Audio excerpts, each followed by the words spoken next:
Hey everyone, today I would like to introduce you to use of since and for। यहाँ पे आप देख रहे होंगे दोस्तों, use of since and four का प्रयोग किस प्रकार से किया जाता है और इसका मतलब होता क्या है, इसके बारे में आज हम डिस्कस करेंगे इस पूरी वीडियो में। कहाँ पे सिंस का प्रयोग किया जाता है और कहाँ पे फोर का प्रयोग किया जाता है। इंग्लिश के ग्रामर पोर्शन में यह बहुत इंपॉर्टेंट एक टॉपिक होता है जो बेसिक में मैं आपको पढ़ा रहा हूँ। वैसे ये टेंस में इसका यूजेस बहुत जगह पे आपने देखा होगा। प्रेजेंट कंटिन्यूअस और प्रेजेंट जो परफेक्ट कंटिन्यूअस होता है या पास्ट होता है या फ्यूचर होता है, वहां सिंस और फोर का प्रयोग किया जाता है जहाँ पे निश्चित कोई समय दिया होता है और जहाँ पे हम अनिश्चित कोई समय दिया होता है टाइम को बताने के लिए वहां इसका प्रयोग किया जाता है सिंस का और फोर का प्रयोग किया जाता है। तो इसको हम देखेंगे कि use of since and four. आपको पता हो सिंस की मीनिंग होती है से और फोर की मीनिंग भी होती है से। तो यहाँ पे देखिए कि कहाँ पे हम इसको यूज कर सकते हैं, कहाँ पे सिंस का यूज करते हैं और कहाँ पे फोर का यूज करते हैं, यही हम इस वीडियो में देखेंगे। जैसे एक यहाँ पे मैं आपको एग्जाम्पल सबसे पहले दूंगा और उस एग्जाम्पल को देखकर हम बताएंगे कि कहाँ पे सिंस आता है और कहाँ पे फोर आता है। आपके सामने देखिए दोस्तों, दो सेंटेंस है। मैं 10 साल से मुंबई में रह रहा हूँ, ठीक है ना। और दूसरा सेंटेंस है मैं 2012 से क्रिकेट खेलता आ रहा हूँ, 2012 से क्रिकेट खेलता आ रहा हूँ। देखिए इन दोनों में डिफरेंस क्या है, यहीं पे आप समझ जाएंगे कि सिंस और फोर का प्रयोग किस प्रकार से होता है।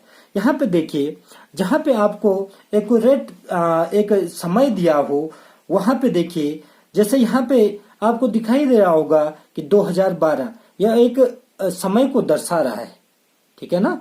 ये समय को क्या कर रहा है, दर्शा रहा है यहाँ पे। लेकिन यहाँ पे देख रहे होंगे आप, मैं 10 साल से मुंबई में रह रहा हूँ। आपको ऐसा पता तो है कि 10 साल से रह रहा है, लेकिन किन 10 सालों में रह रहा है वो हमें पता नहीं है। लेकिन यहाँ पे देखिए आप, 2012 से और अभी तक मैं क्या कर रहा हूँ, क्रिकेट खेल रहा हूँ।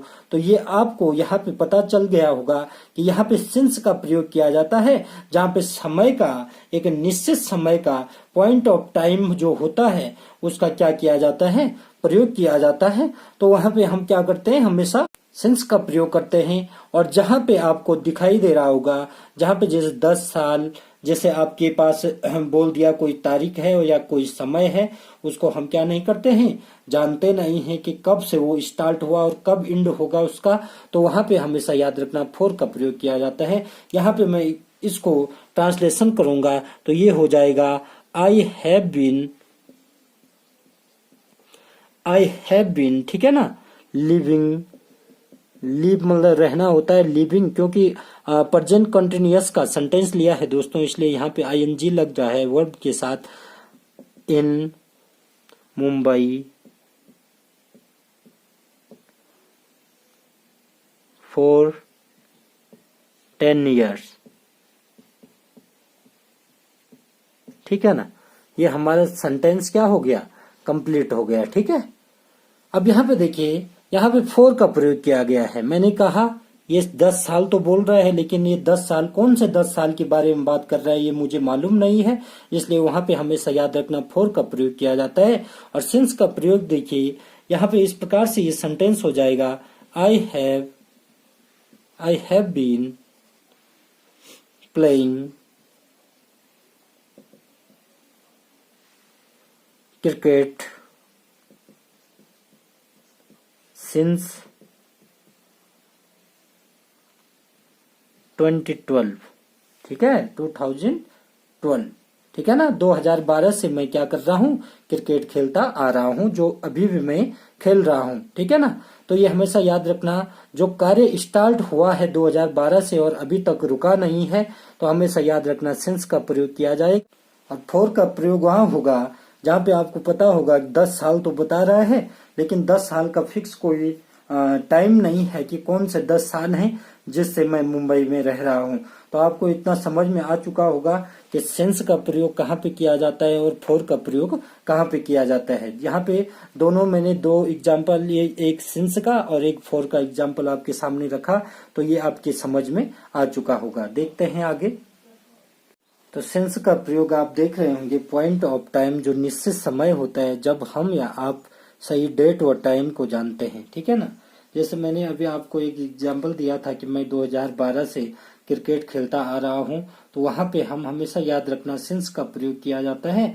और अगला जो है वो फॉर देखिए, और फॉर के लिए देखिए इंटरवल ऑफ टाइम, जो ड्यूरेशन होता है, पीरियड ऑफ टाइम या नंबर या टाइम वर्ड्स, जब जहां पे हम डेट या टाइम का सही पता नहीं लगा सकते तो वहां पे क्या होता है, हमेशा फॉर का प्रयोग किया जाता है। अब देखिए कहाँ कहाँ पे हम फॉर और कहाँ पे सिंस का प्रयोग करते हैं ये भी देखिए। जैसे यहाँ पे एक एग्जांपल दूंगा कि मैं तुम्हें 2 घंटे से कॉल कर रहा हूँ, ठीक है ना।